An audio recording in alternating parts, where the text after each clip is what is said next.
Guys, welcome to my new blog. आज आपण चाललो डहाणूच्या जत्रेला। चला आणि तिथून आपण जाणार आहोत केळव्याच्या जत्रेला। Hello guys, good morning. आता आपण निघालो आहेत डहाणूच्या जत्रेसाठी आणि तिकडूनच आपण केळव्याची जत्रा सुद्धा करणार आहोत। सो नक्की ब्लॉग बघा, दोन वेगवेगळे ब्लॉग टाकणार आहे। चला फ्रेंड्स, तर आपण आता निघालो आहोत वसईवरून आणि वाजले 10:10। बघूया डहाणूला किती वाजता पोहोचतात।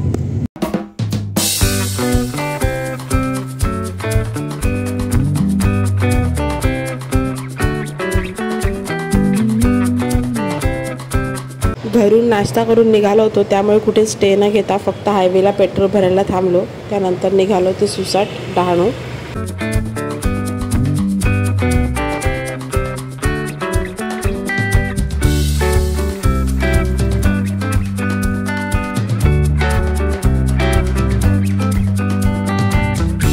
सुट्टी नव्हती आणि दोन्ही जत्रा करायच्या होत्या, म्हणून मग आम्ही सकाळीच डहाणूला जायचं ठरवलं होतं। पण भरपूर ऊन होतं, अगदी कडक असं ऊन होतं। डहाणूला जाताना आपल्याला 2 टोल लागतात, एक खानिवड्याचा आणि एक हा पुढे आल्यानंतर। टोल सोडून पुढे आल्यानंतर हा जो ब्रिज आहे तो न चढता इथून आपल्याला खालून जायचं आहे आणि इथे छान असं मग मार्केट मिळेल आपल्याला।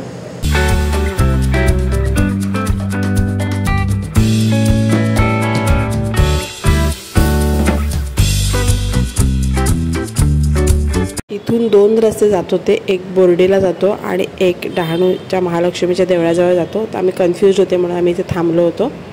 इथूनच जत्रा चालू होते। इकडे तुम्ही बाहेरच पार्किंग करू शकता किंवा पे अँड पार्कमध्ये सुद्धा पार्क करू शकता।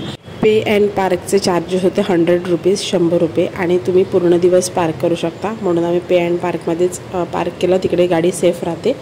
आपण 12:30ला पोचलो डहाणूला आणि हे बघा इथे छान अशी पार्किंगची व्यवस्था आहे आणि सगळ्या गाड्या उन्हामध्ये पार्क झाल्या आहेत। परंतु माझं नेहमी नशीब चांगलं असतं आणि मला नेहमी काहीतरी छानच असं मिळतं। आता हे बघा, तुम्ही बघू शकता सगळ्या गाड्या उन्हामध्ये उभ्या आहेत आणि माझी गाडी जी आहे ती छान अशी सावलीमध्ये उभी आहे, तिला छान अशी सावली मिळाली। सो इकडून एंट्री आहे पाठीमागून, म्हणजे मधूनच आपण डायरेक्ट मंदिराजवळ जातो। सो इकडून जत्रा इथूनच चालू होते।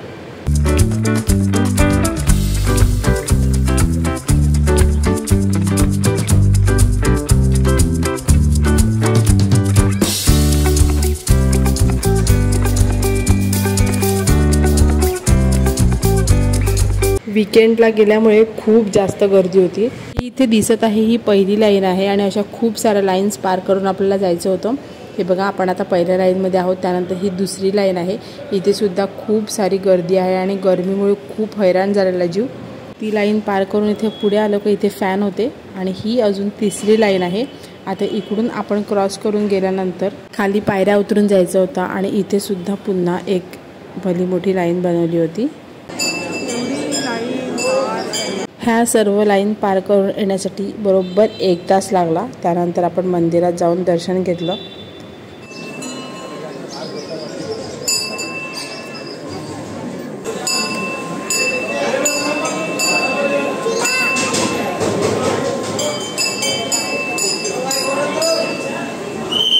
मंदिरामध्ये फोटो व्हिडिओसाठी अलाउड नाही आहे, त्याच्यामुळे देवीचा फोटो पण नाही घेता आला, व्हिडिओ पण नाही काढता आली। परंतु बाहेर आल्यानंतर खिडकीतनं अगदी लाईटची अशी देवी दिसली, तिचा मी शूट केला आहे। नंतर मंदिराच्या बाहेर निघाल्यानंतर इकडे भिंतीवरती देवीची दंतकथा छान अशी भिंतीवरती छापली आहे आणि डोंगरसुद्धा आहे। देवीचं मेन देऊळ आहे ते उंच डोंगरावरती आहे आणि भक्तांना तिथे जाणं शक्य नाही, म्हणून खाली डोंगराच्या पायथ्याजवळ हे आता जे महालक्ष्मीचं देऊळ आहे ते बांधलं गेलं आहे, अशी ही कथा आहे। तुम्हाला ही कथा वाचायची असेल तुम्ही पॉज करून वाचू शकता। त्यानंतर मंदिरातून बाहेर पडलो आणि तिथे छान असं बोरांचं एक शॉप मला दिसलं। तिथे किती प्रकारची वेगवेगळी बोरं आहेत तुम्ही बघू शकता। शाळेमध्ये शाळेच्या बाहेर ही अशी बोरं मिळायची, त्याची मला आठवण झाली।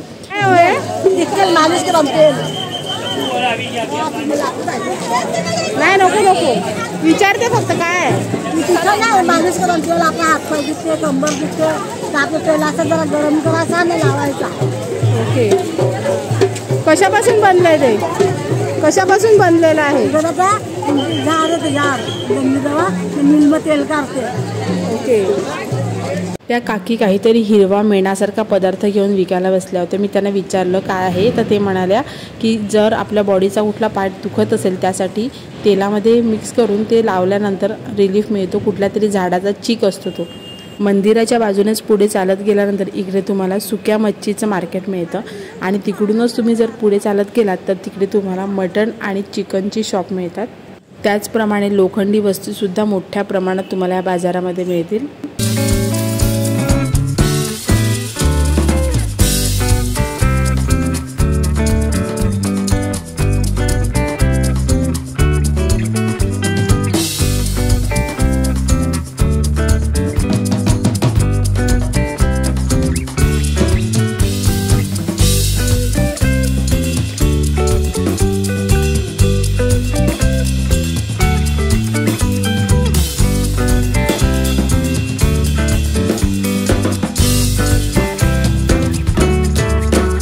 इथे भरपूर सारी तुम्हाला मटणची शॉप मिळतील. तिथून तुम्ही कुठूनही चांगलं बघून असं मटण घ्या. आम्ही इथून मटण घेतलं एका जाऊन आणि खिमा पाडून घेतला.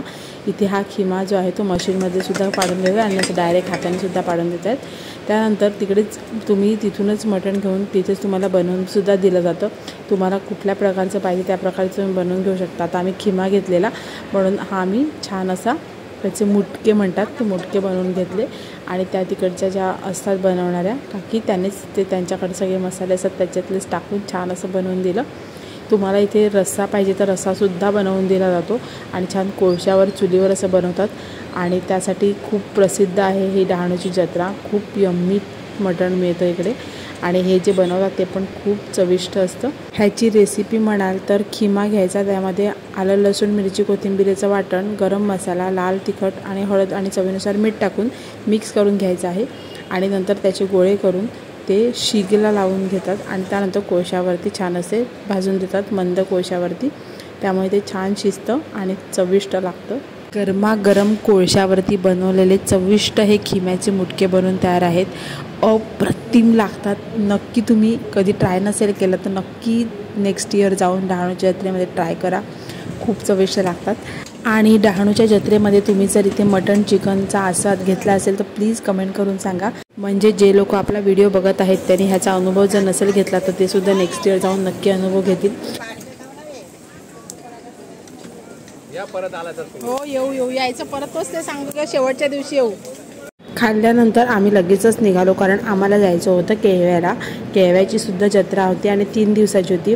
ॲक्च्युली मला व्हिडिओ बनवायला लेट झाला आहे आणि मी आधी व्हिडिओ बनवणार होती पण मला जमलं नाही, लग्न वगैरे होते त्यामुळे व्हिडिओ लेट अपलोड करत आहे. आणि आता आपण निघालो आहोत आणि आता इकडून आपण जाणार आहोत केळव्याला आणि नेक्स्ट ब्लॉग असणार आहे केळव्याचा. मी ह्यामध्येच तो ब्लॉग नाही टाकत आहे कारण खूप मोठी व्हिडिओ होईल, मग तेवढी व्हिडिओ बघितली जात नाही, त्यामुळे मी तो नेक्स्ट ब्लॉग बनवणार आहे. सो तुम्हाला आजचा हा ब्लॉग कसा वाटला तो कमेंटद्वारे नक्की कळवा आणि आजचा ब्लॉग आवडला तर लाईक शेअर सबस्क्राईब करायला विसरू नका. चला तर पुन्हा भेटूया अशाच वेगळ्या नवीन ब्लॉग बरोबर. तोपर्यंत बाय बाय. तुम्हाला नवनवीन व्हिडिओ बघायचे असतील बेल आयकॉनला क्लिक करा आणि सबस्क्राईब करा.